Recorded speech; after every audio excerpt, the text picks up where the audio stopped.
guys. All right. So if you haven't picked up a memory verse, pick it up here. Or if you're not memorizing them, just pick up a verse. And this one is for Donna. That's Marie's.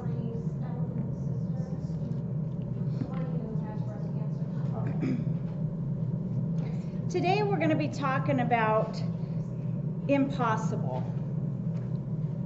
That's a powerful word. But we're going to be talking today not really about the word impossible, but how in Christ we can take that impossible and turn it into possible. Possible is a big word. It's a powerful word. It carries a lot of weight. And what that word does, it creates a lot of boundaries. When we think of things that are impossible, we think of words like, I can't do it. There's just no way. There is no way that will ever happen. We don't just use the word impossible. We use the words like never. We use the words I could never, I can't, or they're never, ever gonna. And there's no hope, nothing. When we start using those words, it creates this barrier in our lives. It defines the boundaries of our hopes, of our joys. We want peace in our life. We want the love and the joy. But when we try to get there, it seems like there's a blockade when we start thinking of the impossibilities. When we start thinking of how I could never, or it will never, or it's hopeless. You know, there could be the joy there if we could just see past these blockades of the impossible. If we could just get past those feelings of it will never happen. If we could get those out of our thinking, if we could get those out of our heart, if they could just not be a part of our vocabulary and our thoughts, if we could just get out that it's impossible, and if we could just get out the feeling of they will never change, then it opens up these boundaries. It gets rid of those boundaries. Because when we say those words and we feel that, and we do feel that, it puts those boundaries there.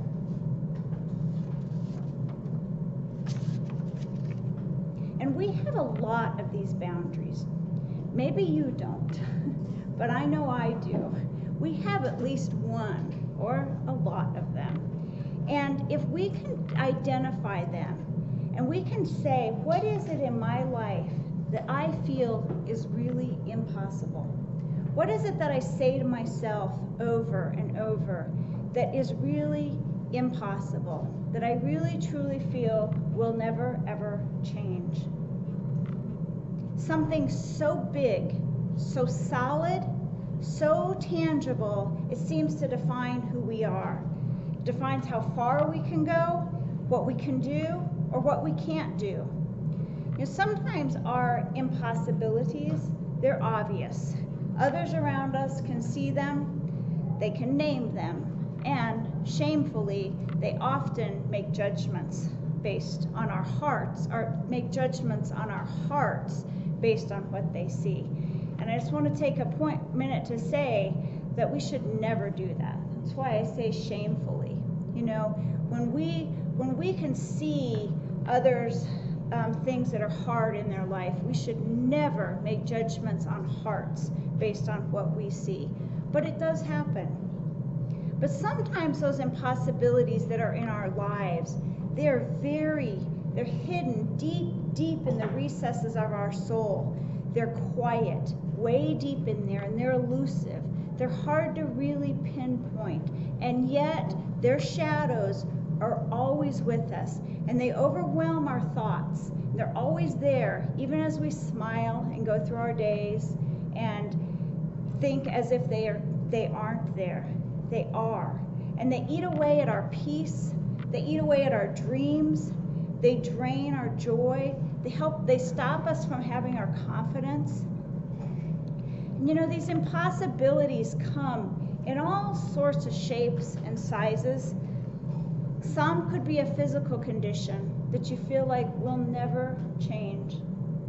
Others could be a job that just seems to plunder your peace.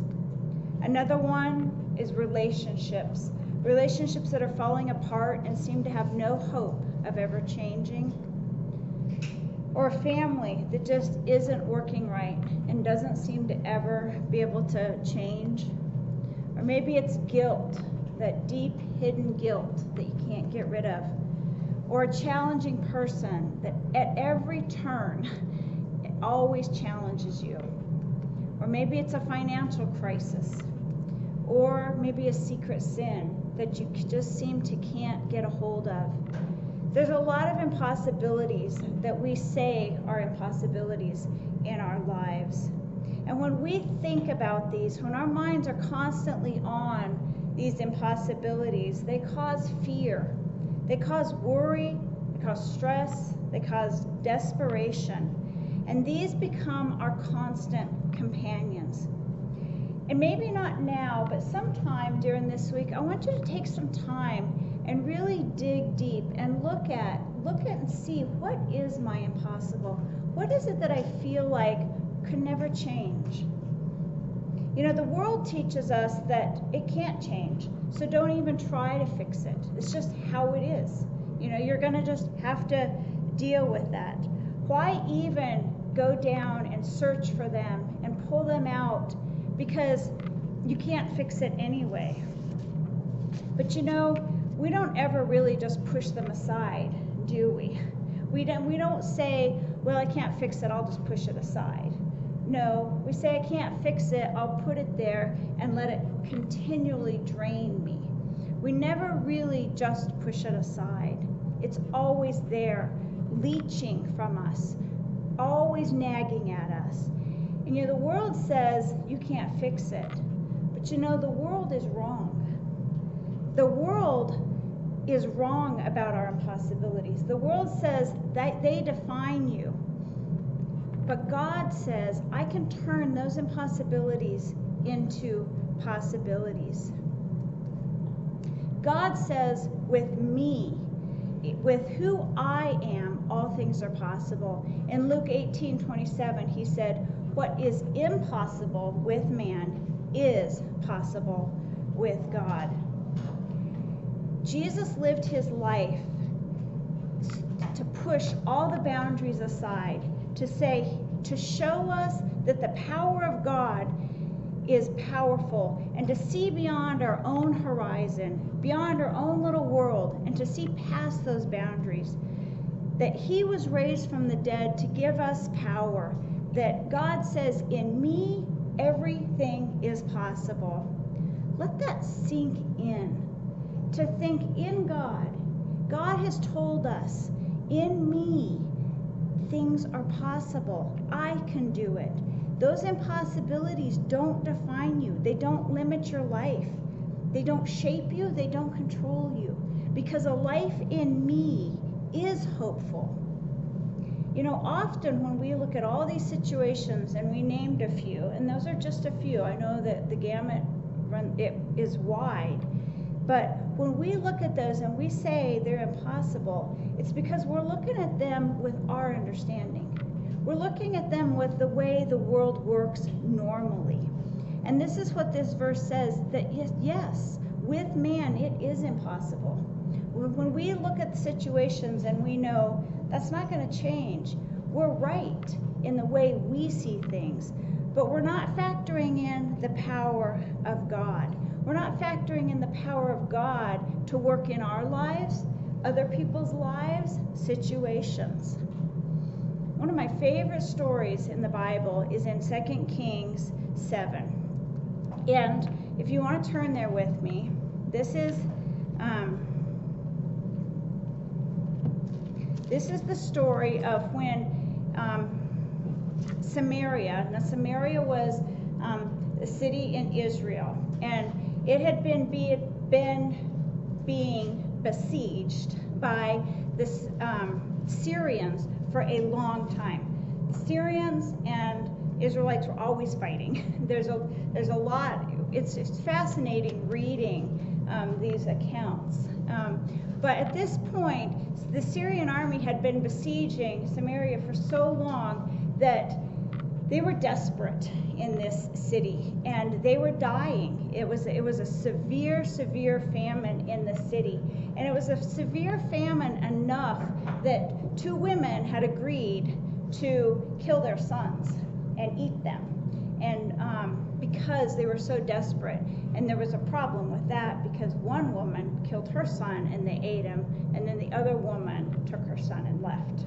And so this is the situation that's in this city. It's a desperate situation. And at the beginning of 2 Kings 7, Elisha tells the king, or it was actually the captain, who was kind of the king's right-hand man. He says in verse 1, but Elisha says, hear the word of the Lord. Thus says the Lord, tomorrow about this time, a seah of fine flour will be sold for a shekel, and 2 seahs of barley for a shekel at the gate of Samaria. And the captain, you can imagine, he kind of laughed. At least I do. Like, are you kidding me? He said, if the Lord himself should make windows in heaven, could this thing be? But he said, so Elisha said, you shall see it with your own eyes, but you shall not eat of it. Now, when it says a seah, so that's about 2 gallons, and was sold for 1 shekel. If you go back and look, the situation in this city was so desperate that it says a 1/4 part of a cab. Now that's confusing. If you guys don't think you know pints and quarts, think about figuring out what cabs are. But it said a 1/4 of a cab, so that's 1 cup. 1 cup, I'm going to read it here, of dove's dung sold for a shekel. So I don't know what you did with dove's dung in a famine, but 1 cup of it sold for a shekel. And here Elisha is saying, you know, tomorrow morning you're going to be able to get 2 gallons of fine flour for a shekel.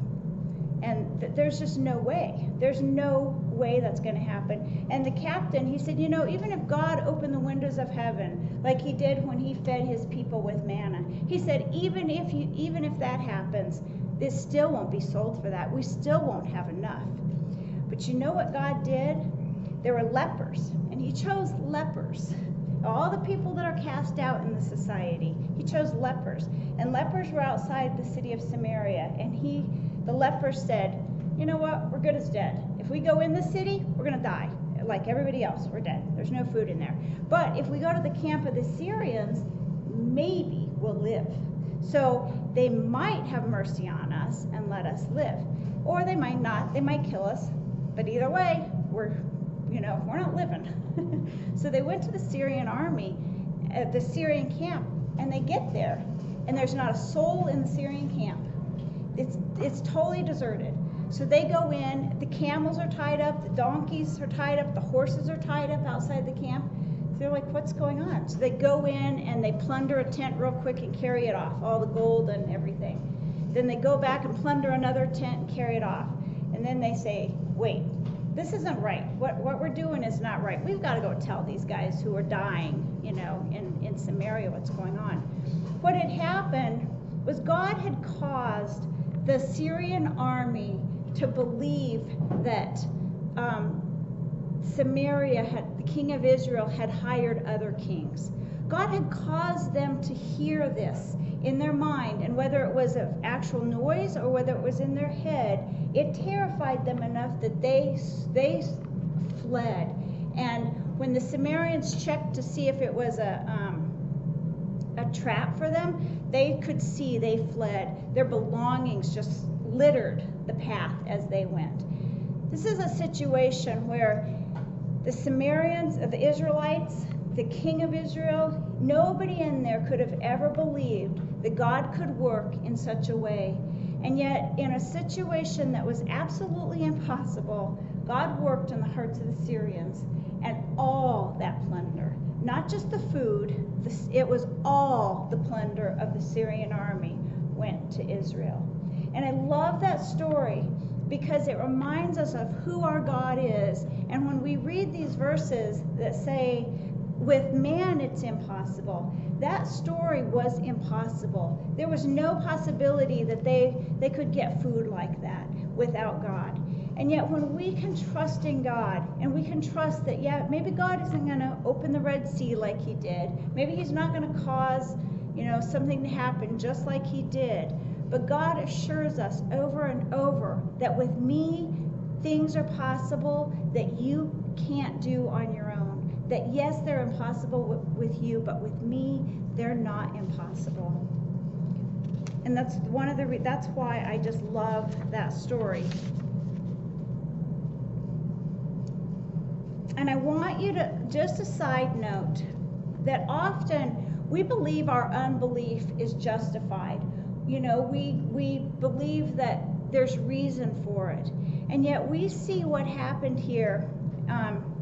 When Elisha told the captain, he said, you're going to see this with your own eyes, but you're not going to eat of it.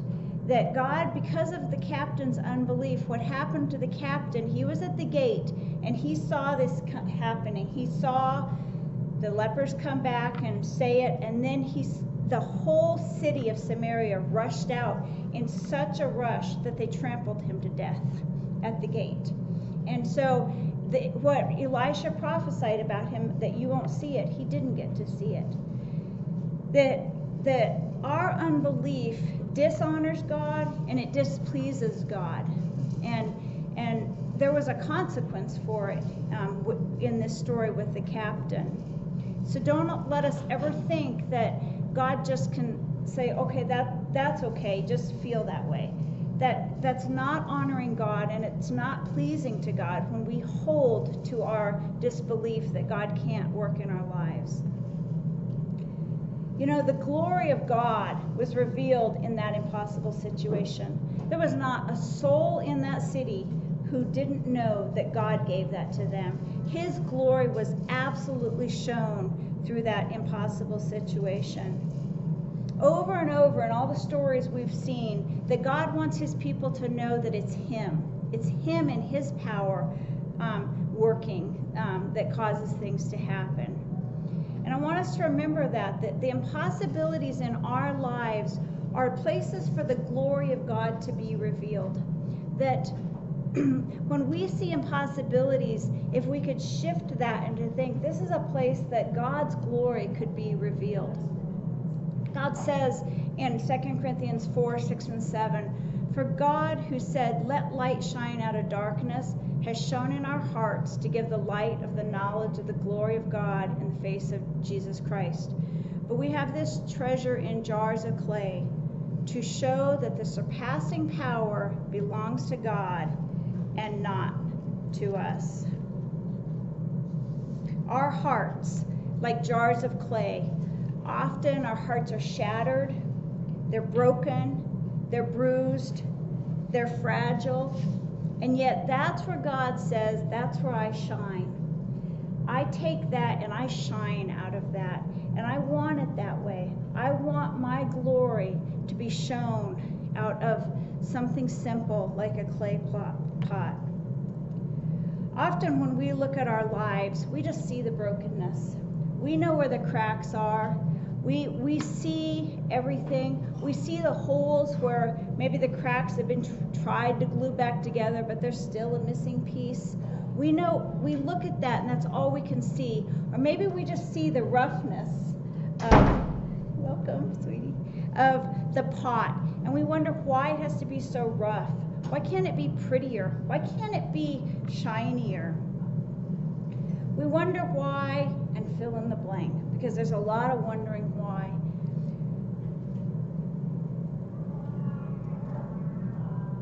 But the reason we try to look beyond what the pot looks like is because it's not about the pot.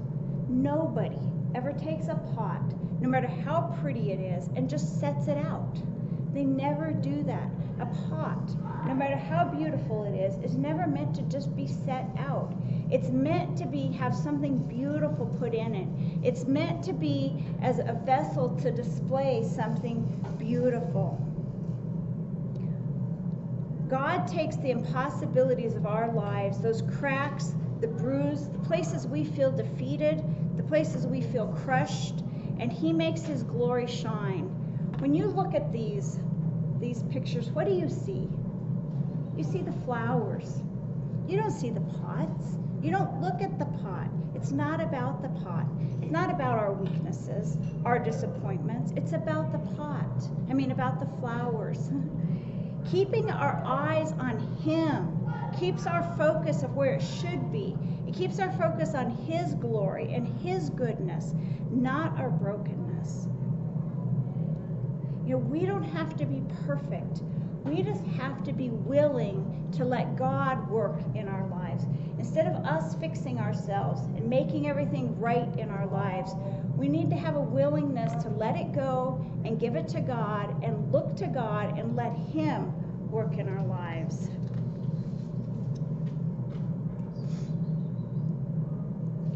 To remember, where should I be here? Just going back to this, I want to point out to remember that the surpassing power belongs to him. And when we can learn to look to him for the power rather than to us and to fix it, then we're on a good path. I'm running out of time here. I'm going to see if I want to. Just like, I'm going to just run through this real quick. In Matthew 8:19 and Luke 18, we hear the story of the young ruler. And this is the rich young ruler who went to Jesus. We often go to Jesus. Many people went to Jesus, and we say, I need help, God. Where should I go? What should I do? How do I fix this? And this is what the young ruler did. He said, what do I need to do to be saved? And God gave him the answer. He said, sell everything you have. Give it to the poor and come follow me. And what was the rich young ruler's answer? He didn't like it. He didn't like that answer. And it goes back to the idea from very beginning, God has told his people that I don't want you to have any other gods. And yet that ruler had a god of money. And it was hard for him to give that up. What we need to do when we go to God is not just go to God with our questions, not just go to him and say, God, this is broken. I need you to take it. But we have to have a willingness to follow what he says, a willingness to submit to his will and to not hold on to our gods. And we notice that whenever we're holding on to, when we don't like God's answer, you can almost see what your God is. When we want to fix something and change it and make it the way we want it, it probably opens up our hearts to see why we're thinking something's impossible. And I want you to ask yourself the question, are you willing to imagine a life that is based on God's possibilities, not on your own impossibilities and your way of fixing them, but truly looking to God and letting him change us. Often, I'm not sure which slide this is on. I think it's back here.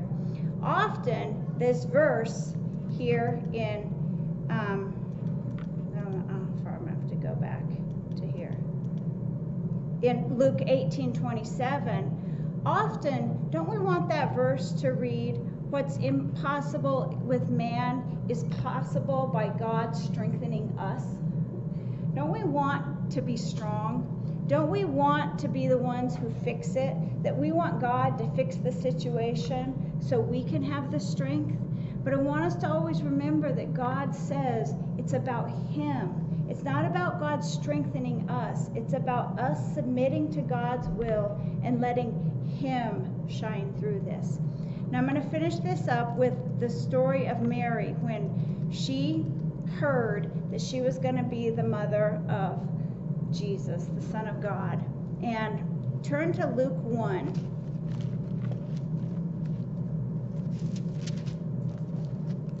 So I'm going to just go through a couple verses here instead of reading this. But when she was told that she was going to be the mother of Jesus, she asked the angel, she said, and Mary said to the angel, "How will this be since I am a virgin?" She took her questions to God. She took them and said, "I don't understand this. How can this happen?" She took her impossibility to God, because there was no possibility. and she took that impossibility to him. And the answer that she got back in verse 37 was, "Nothing is impossible with God." So the answer again goes back to what we saw before, is that it's only possible with God. That yes, you've given me an impossibility in the way the world works, but the only way it's possible is with God. And this is a powerful, her answer. And she said, "Behold, I am the servant of the Lord. Let it be to me according to your word." And the angel departed from her. Isn't that a beautiful pattern? Taking God, our impossibilities, and him saying, "Yes, you're right. That's not going to happen in your world, but with me it can happen." And her answer was, "I don't understand this." She didn't understand it.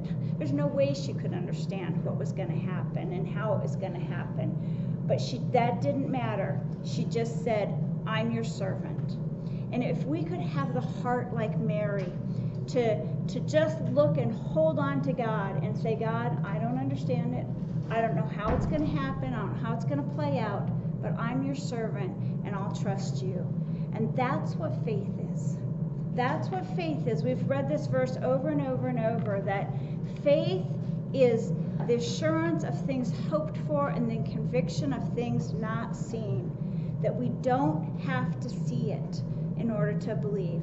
And that's where God really wants us. God doesn't want us hoping and believing in him because everything is right. He wants us hoping and trusting in him because of who he is and his love for us. Not because we know everything's going to work out right, whatever that is, but that we know that God cares and has a plan for us, and that we can put our trust in him, just like Mary did, no matter what is going to happen. I want us to leave with those two thoughts, that faith is trusting and believing that when we're working through very difficult things in our lives and we're feeling like there is no way out of this, there's no hope for this, to look to God and trust in him and to be willing to follow his lead. I hope you guys have a great week. That was a fast lesson. And enjoy. Tanya, I just want to say that this makes me keep remembering the past year of, where the girls didn't get to come to church. So through the whole chaos of Carly and Matt getting the kids back and us not having the kids, the real most important thing was that he was standing in the way of them getting to come to church with us. And so many people said, to me, this is God's battle. You have to just let God fight this, because you can't. There's, my hands were tied. And Carol had reminded me, pray every day, every single day without fail. And I'm thinking, that was a full year. And, tried hard to always remember. And then it just was a miracle that it was just this paragraph in that court order that specifically said that the court affords Carly the opportunity to bring her kids to church, and therefore she got her legal custody. And today was the third Sunday the girls got to be here, but I think, it just took so long. It just, you count how many days of us waiting, but it was God's plan, and That's so totally where we couldn't fix it. So I'm just going to repeat because they can't hear us. But Bonnie was saying how with the situation with Carly and Matt and the girls and everything, how it was really God's battle. And that it was God's timing, too. That even though it took a long time, that it's God's battle to fight, and it's in his timing. And, yeah. And we have to remember that even in the story of Samaria being besieged, they were in a famine for a very, very long time. And And so to hold on to that when we don't see those answers right away, we still have to put our trust that God is there. God is working. Thanks, Bonnie. I know, and it's great to see the girls. Yeah. All right, you guys take care.